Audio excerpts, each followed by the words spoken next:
He he's kind of progressed ever since he's been on campus in every category you can come up with. But the one that's most noticeable is just what you would throw under the category of presence. I mean, how he handles himself around the team, becoming a leader, becoming a guy that probably needed to be corrected in some areas when he first got here. And that's really just getting used to the program, to now he corrects other guys in a positive fashion and then handle himself on the mound the way he does. So whether it's hype or that kind of talk or being nervous about the season starting, and I'm now talking about every player on our team, you're not natural if you don't think those things. So if he were ever to come to me and say, man, I want to do just as well as I did last year, or any of the other guys saying I want to achieve this, or I'm stressed out about a pro career, it's normal. But I think the key is to embrace it and also kind of set it aside, because once the game starts, it technically doesn't have anything to do with our team trying to beat the other team. So, but he's been good. Is the catching plan finalized for this weekend? Not really, and part of what interfered with that was this last weekend was our final go-around with scrimmages and things like that, and Cal Stark was sick, 103 degree fever, so we told him to stay away for a couple days, and he came back and caught 9 innings and looked good. But I think the bottom line is we want to use Charlie and Cal to complement one another. We like the fact that Ryan Miller, who's a big bat, is available, kind of more of an offensive first guy, but he's come along defensively. And then we know Jared can play that position too. I mean, he's cemented himself, in my non-expert opinion, but I think the other coaches too that know catching even better than I, that he's a true high-level SEC, whatever you want to call it, catcher. So we do kind of have that wild card in our back pocket. How have you seen this team kind of hone in its approach and mentality as the season's gotten so close? I think it's just been a parallel to how they've gotten closer as a team, and we finally have had a couple guys arguing with each other on the field, which is healthy. Anytime you got in my case, brother-sister relationship, when your family spend time around one another, you're going to have conflict, you're going to have resolution, you're also going to have some fun times that aren't just, hey, the coach is, we're going to play spike ball today or whatever and have fun. It's things that have kind of come organically out of that locker room in the weight room, and it's starting to feel more like a team, even more so than it did in Jackson, Tennessee. And then if you date back to September and even prior to that, when we first played Wake Forest, it didn't seem like a team at all. So that progression, I think, is at a certain point, but by no means is it kind of, where it needs to be at the end, where it's going, and not what it was like with a couple of the other teams we had, where just everyone had been around the program and each other for so long. So this has a fresh flavor to it, which therein lies means it's a new one. And I think there's days ahead where we're going to notice more progress and feel good about it. You have a pretty good feel for how you want to stack kind of the top of the lineup early in the season, especially just with returners and some of those new guys? Not really. I think Christian Moore is a guy who will compete at the plate every pitch. And like every hitter, things will go good and bad, but he's going to get on base a lot. You'd like guys to be on base. And he's strong enough to drive the ball too. Anybody can see that. And then Blake Burke is just really gifted, and like Jordan Beck, is obsessed with hitting. It's not like he ignores the other parts of his game, but it's a nice combination of work ethic and talent, which you love to see. Is kind of like what Coach Elander had, when he was back as a player. So he's going to be in the thick of the thing, and then we'll probably end up moving some guys around. I know the first 3 days there's a great chance we'll have 3 different lineups. So last year I said there's going to be some experimentation, and we really only had the 2-hole and the 6-hole kind of rotated a little bit. But this year I think that'll hold true, that there'll be some more experimentation with those guys. How has Charlie developed through this offseason, kind of going to be like your 1-2 in that starting position? Just every day you get the same thing. So as a person, he's the exact same guy he was when he walked through our door. And even when we recruited him, he's so businesslike, such a good kid, loved by his teammates. Just when you think he's kind of too much business, he'll throw out a dry sense of humor joke on you. So it's been what you kind of preach as a coach in any sport, just inch along a little bit. Like, you don't have to conquer the world between March and April, but just inch along a little bit. And so if you were to ask about a specific category, whether it be throwing, I just think he's kind of inched along. Now, the biggest jump he's made is what he understands comes with that duty of being behind the plate.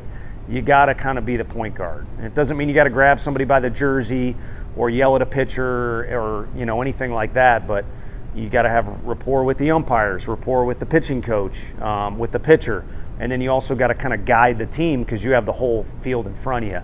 And I think he's stepping out of his comfort zone and realizing, pretty good player, you also have good leadership skills. Whether you like it or not, you're going to need to be both. So he's diving into that a little bit more, I'd say. What are some of the things you're going to be looking for out of the new faces this weekend? Help us win. To not freak out. I mean, come on. There's serious stuff without, beating everybody down here or myself and getting pressure. There's a lot of serious stuff going on college campuses included. So you've been doing all this stuff in the weight room and all those things, hopefully because you like doing them, but also you've been doing them with the thought process of the light at the end of the tunnel is an opportunity to compete against a worthy opponent and see what I can and can't do. And then the game will kind of tell you where you're at. You're not going to be able to fool anybody, so to go out there and try and be Superman doesn't make sense.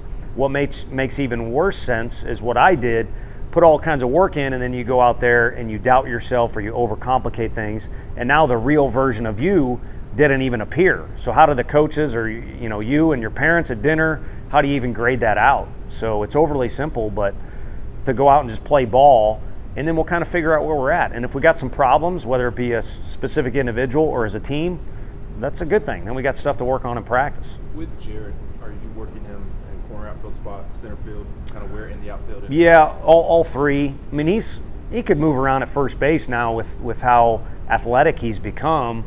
I tease him when he first got here. We threw him over there because he was a hitter, and he stunk at first. So I bet if we gave him that opportunity, he's much better. But he's still caught bullpens. You guys have come out to the scrimmages, hasn't been back there lately, and that's more just to get used to being at all three spots.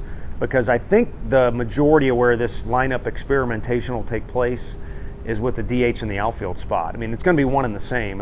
Our DH is almost always going to be sizing up our personnel, almost always going to be an outfielder. And then, don't hold me to this too much, but I bet you we got 3 different outfields in 3 days out there in Arizona. What do these things do well that you're going to be playing this weekend in Arizona, Grand Canyon? Well, I know Arizona's probably been looking forward to this game. I assume our guys have too. I mean, we haven't built things up too much, but you love when an SEC opponent comes to your place. I mean, they're playing in a conference that's comparable to ours anyway, and it's a program with a ton of history. So it's not like they don't have a lot to stick their chest out about. But when you get an opportunity to beat an SEC team, I'd like to think you get kind of geeked up. And then, this team's going to have a different personality, but when you got whatever the theories were that were thrown out about our team last year, people are probably going to be excited to beat us and say, stick their nose up at us or whatever emoji you want to use, at the start of the year anyway. So I think all that's going to be a part of the storyline. But really, I think what it's going to be is we're kind of going down there towards their home turf, not on their home field. And everyone's going to be excited across the country to start opening day. You got a fresh, clean start. So it's going to be all the excitement you can imagine. And let's see what we're all about. And no better way to do it than to challenge yourself against an Omaha caliber club in Arizona. And then for us, obviously, we've done some good things lately, so that'll come with that. Now, Grand Canyon is a program that what they do well is they win a lot of games without everybody in the country knowing it. Because it's not a huge school, by now you've seen YouTube basketball videos. It's a really cool campus. It's completely transformed into the university it is if you know the history of the school. And then the baseball program's always been good. But probably because the stadium's become really good, campus, the baseball program's gotten even better. They got a shortstop that could be a first rounder and a couple other highly touted guys. And then we'll worry about day 3 when we get. That's already a lot of thoughts, but day 3 for me will be cool because I'll coach against, on the other coaching staff will be a player that I coached at University of Missouri, and love that kid. So we'll have to be enemies for a day and then hug it out afterwards.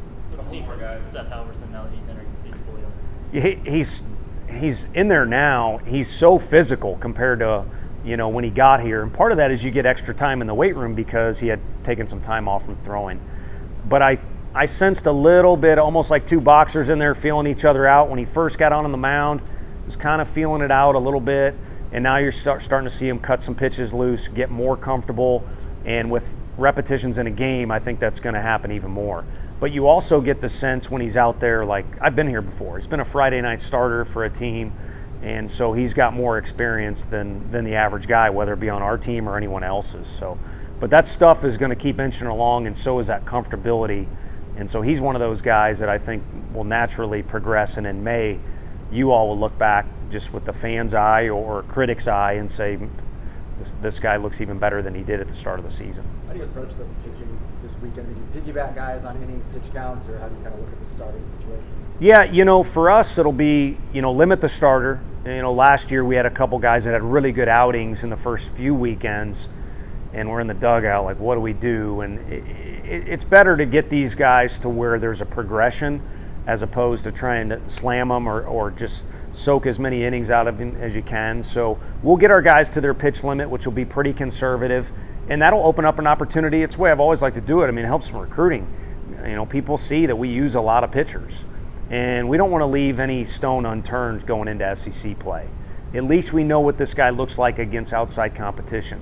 Redmond Walsh is a great example. If you watched him in scrimmages, he was right middle of the road of our pitchers. But when we gave him an ample opportunity against outside competition, for whatever reason, and I would love for Redmond to give me that secret sauce so we could pour it over some other guys, he was pretty dang good on game day.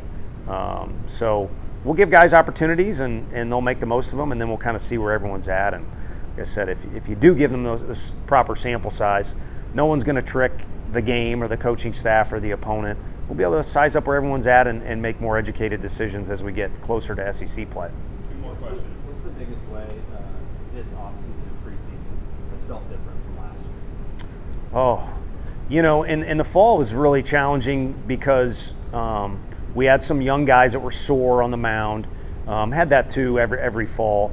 But we really wanted to see what these guys could do because there are so many new faces. And then we had a lot of illness. I mean, for whatever reason, flu and other bugs ran rampant through our campus, and I know others too.